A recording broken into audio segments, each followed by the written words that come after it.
I'm Jon The Stylist, and this is my story. Gotcha. So for the people who don't know, I'm like, tell them where you from. I'm from Holly Grove, Eagle Street, 3024 Eagle Street, actually. Gotcha. So growing up in Holly Grove, I mean, how it was for you? It was cool. I mean, it's normal for me. I mean, that's the hood. That's home. So, I mean, it was cool. Grew up, me, my cousins, really. And my grandmother still live in the same house, actually.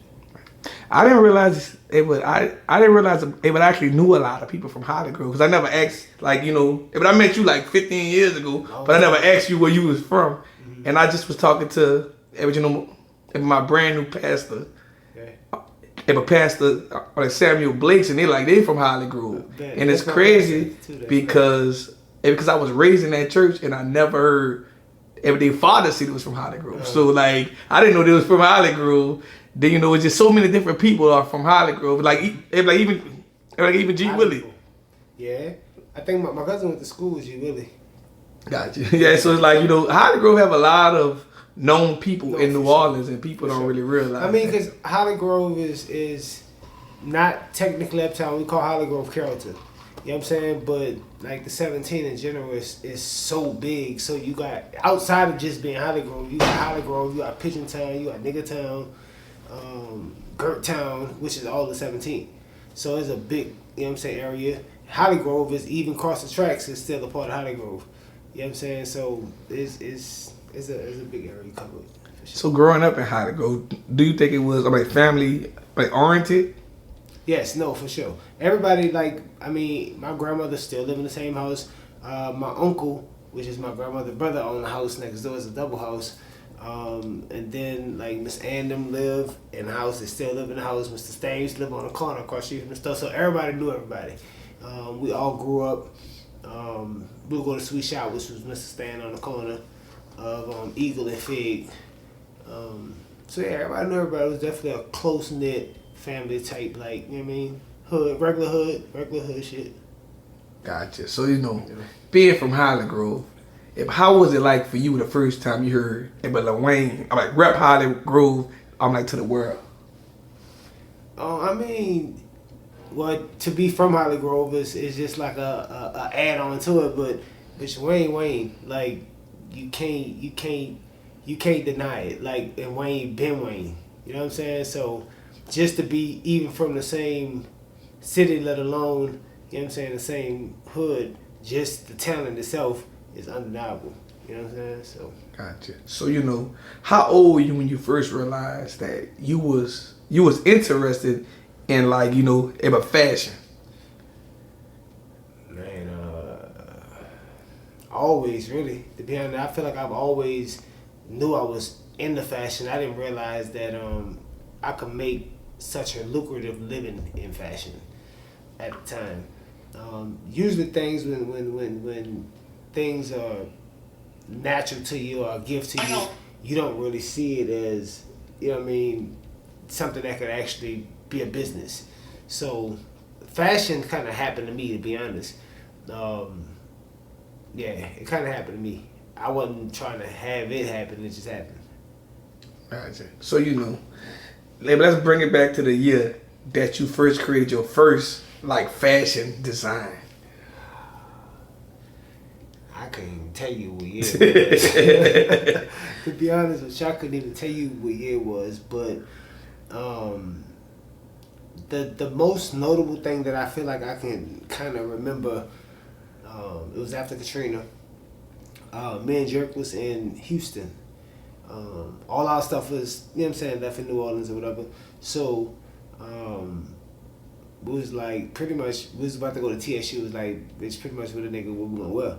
You know what I'm saying?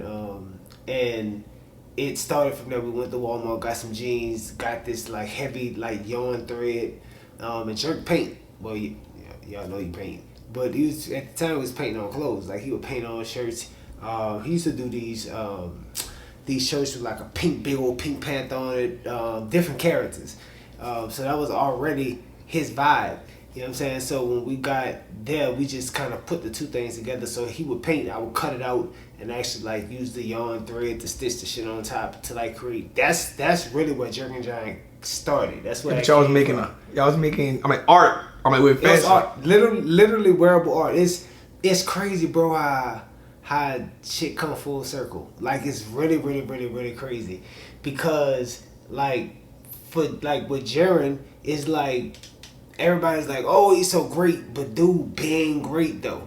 You know what I'm saying? Like dude used to, I mean, when he was going to grade school, dude was painting on tiles, like doing baked paintings on tiles and shit. Like he is who he is. You feel what I'm saying? So it's kind of like it's crazy to see the world catch up, to see what we've always saw, what we've always known.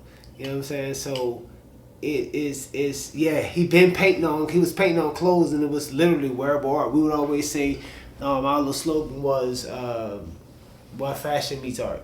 So it was literally wearable art that we was creating. But we did it just because we ain't have nothing. All our shit. I had all my shoes. I pack all my shoes. I used to be big, so I pack all my shoes when I left, because I'm fat. I need my shoes at least. I couldn't break all the clothes and shit. So we was out there. At least I had shoes. I just ain't have no clothes. So that's literally how we started with what he was already doing, what I was already doing. We literally put it together, and the art met the fashion, because I'm a fashion head. You know what I'm saying? So it literally met, and Jerk and John came. You know what I'm saying? Gotcha. So let's bring it back to another part of the journey. Like, you know, like the most people who saw you in the past 5-10 years didn't know that, you know, you were fat or heavier before. So that, you know, that's a whole other part of your life and your journey. So like, you know, but how did you lose weight, and like, you know, how did you feel after, you know, you lost your weight and everything like that? It's crazy, because I always say this, I feel like I've lived 2 full, completely different lives. Even though I'm the same person, they're the same life. Like I was on tour with artists and styling and creating then, when I was big too. But when I had a gastric sleeve, that was probably like, man, maybe 13, 14 years ago. You know what I'm saying? That literally was the best money I ever spent. The best money. I spent a lot. That was you get big ever since that? No, you can't get big. They cut your stomach, and right. You know what I'm saying, you can't eat as much, and you know what I'm saying, I worked out a lot, and you know what I'm saying, voila, we should see 13 years later. But like I said, that was the best money ever spent. But it's just interesting though, when I go back and look at like videos from tours and old work and stuff like that, and I just be like, damn, I was big. You know what I'm saying? And so how many pounds were you? 395 at my biggest. Right. 5'10". Yeah, but so, you know, somebody see you right now like, man, that dude wasn't that big. Man, listen, I got pictures I can show you. Man, it's funny, man, that boy Jerk used to look like the number 10. You know what I mean? That nigga skinny, you know what I'm saying? So it was given. That boy was the one. I definitely was the big old. Y'all almost started, you know, if y'all almost only started when unloaded bread 10, huh? I mean, 0-1, huh? It could have worked. It was saying it. You know what I'm saying? So, yeah, the best money I ever spent. You know, but the first time I actually seen y'all, you know, y'all fashion design was at, I'm like, Mo's, like, you know, he had a party at the 4040 Club. Okay. I think that's the 44, what it's called? In the Superdome, in the Chapman Square. Yeah. And he had like some, you know, customized painted jeans. I'm like, okay. And like, you know, New Orleans wasn't the fashion New Orleans what it was there today. No, like y'all was like 10 years ahead of y'all time. No, for sure. Innovative. It's funny, bro. When we started, like we literally started, like there's a lot of talented dudes though in New Orleans. Like when we started, Rock still rocking. You know what I'm saying? Do you? His cousin Adam was called Rock Bottom. You had Dick Darby. You know what I'm saying? Who was creating clothes at the time. Man, like it was a bunch of dudes that started when we started. You know what I'm saying? We just jumped out the window with it though. Like we literally started the colorful skinny jean trend.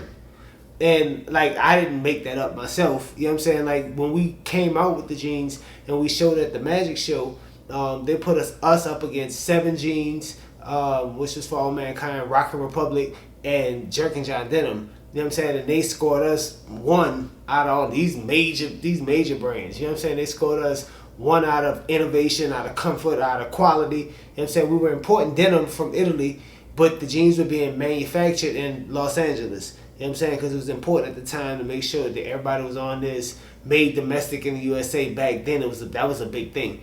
You know what I'm saying? So we had the jeans made there, but we dyed them all ourselves. Everybody thought we was painting them. We wasn't painting jeans though.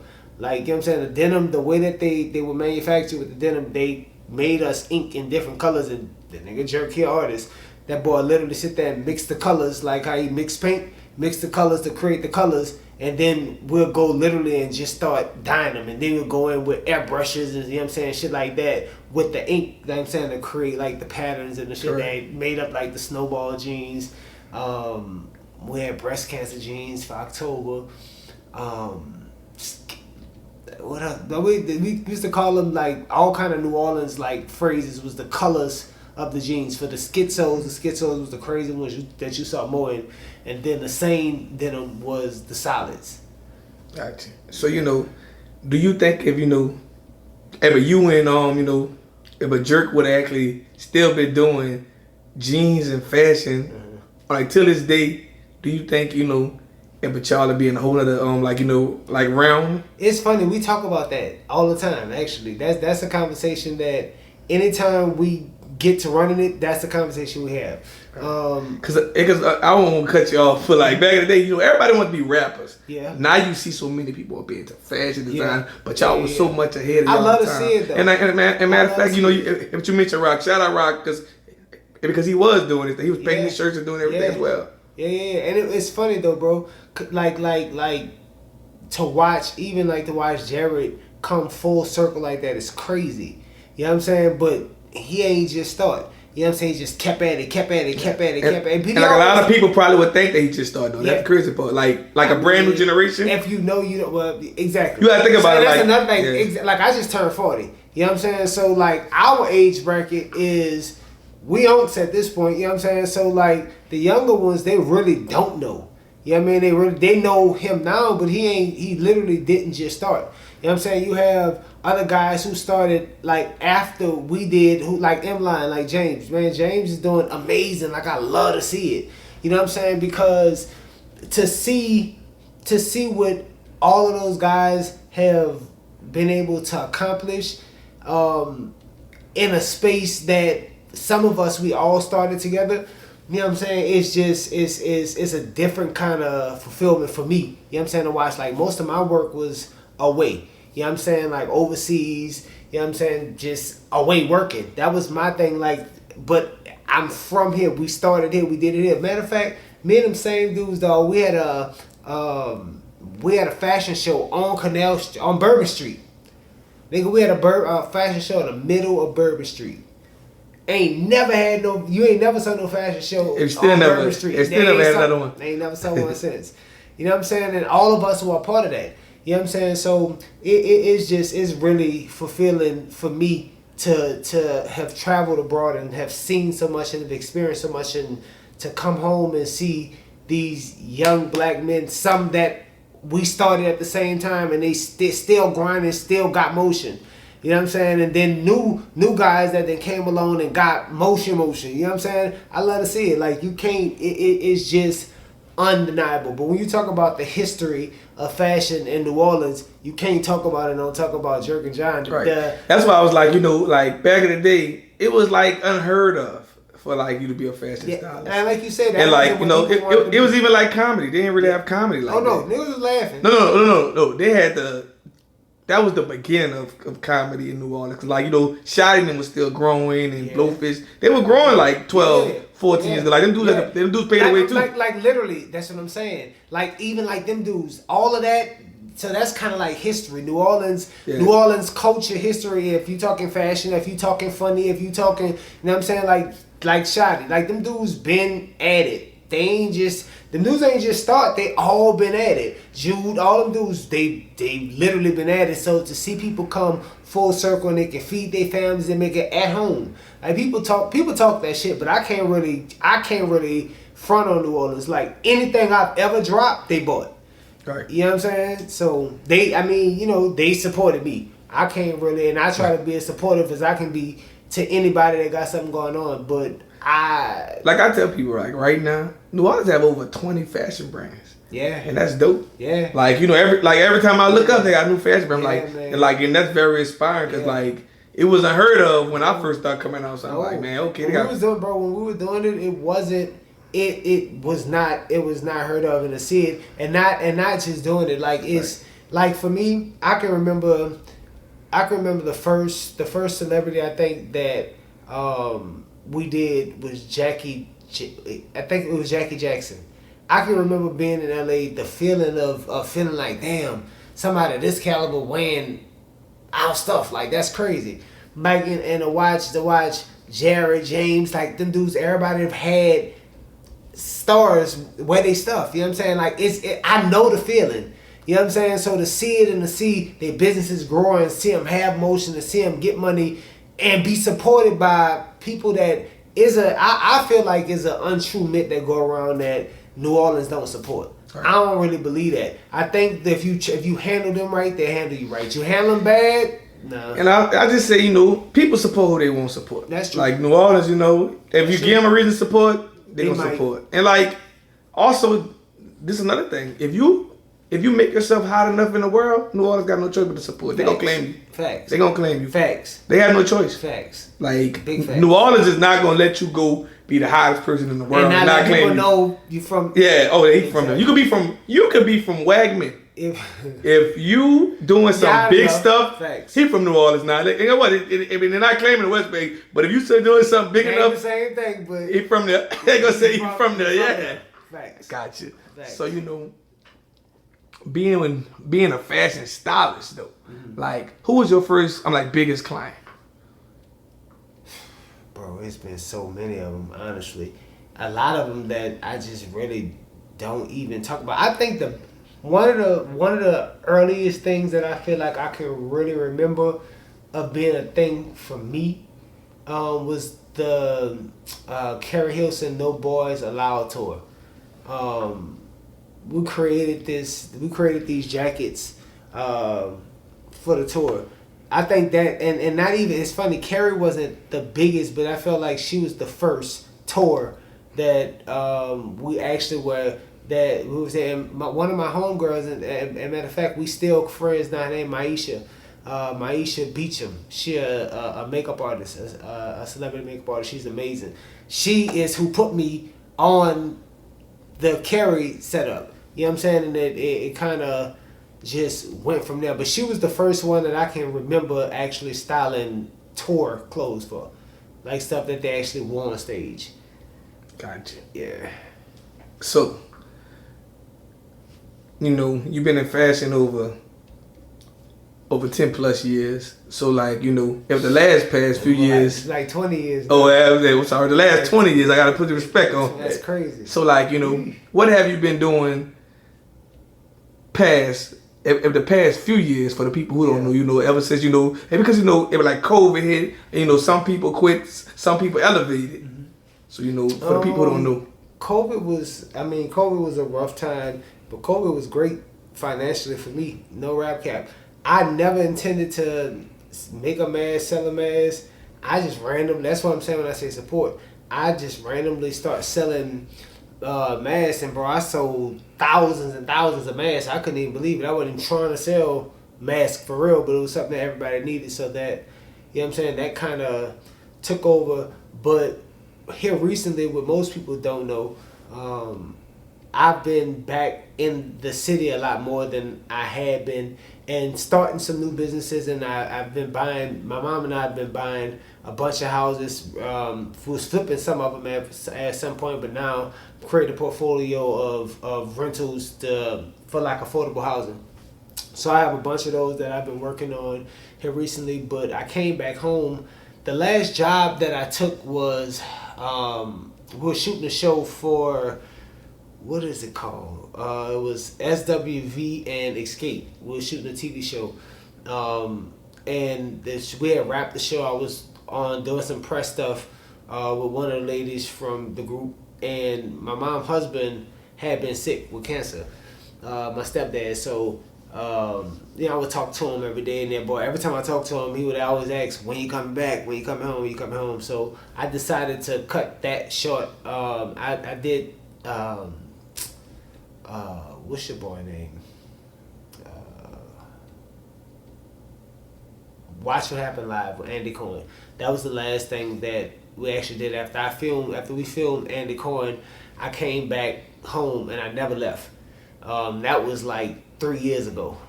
I helped my mom take care of my stepdad. He died of cancer last year. We literally just made a year. So I've been home kind of helping my mom out. I was blessed to be able to take the time off and spend with them and help them out and help my mom because I'm the only child. So I was able to actually help my mom take care, you know what I'm saying, her husband. You know what I'm saying? I have 5 step siblings from him. He had, you know what I'm saying, 5 kids. So yeah, that was a process that I didn't really talk much about. Nobody really even knew that was going on. But I was in the city, but doing family stuff. So I kind of put a halt on everything fashion and kind of like focus on everything family. And it's kind of like it's definitely back to the business now. My mama just turned 60 November 8th. I threw a big old lavish party. And it's funny because my mom always tell me I'm turned down. So I told her, I said, well, I'm going to turn up. I'm going to pop it for you. You know what I'm saying? She always say, I've done so much. I've accomplished so much. I just don't really say much.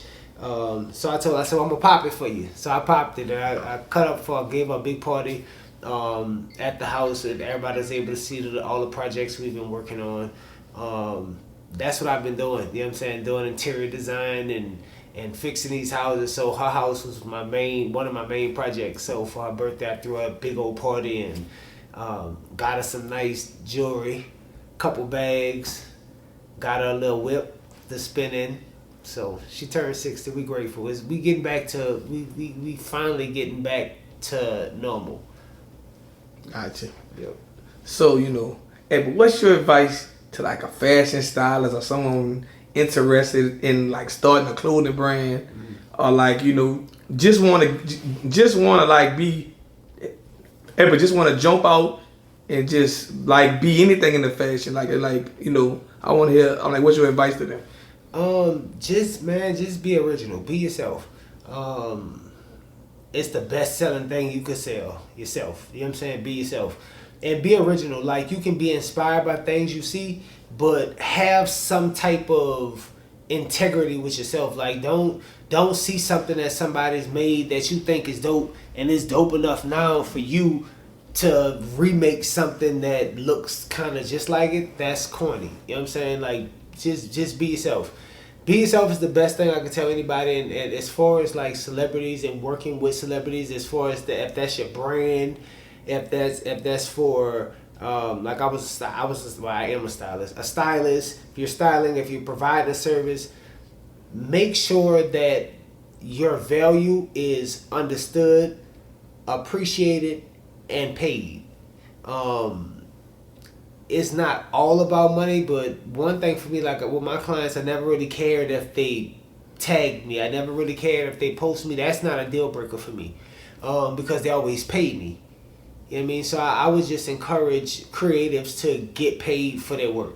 Like, don't allow the word opportunity to rob you, you know what I'm saying, of what you actually do. Because people only respect what they pay for, and I've learned that over the years. Gotcha. So, and also, all right, with that being said, last but not least, tell the world, what can they find you at on social media and everywhere else? On social media, you can find me at Jon The Stylist, JonTheStylist. Everything is Jon The Stylist.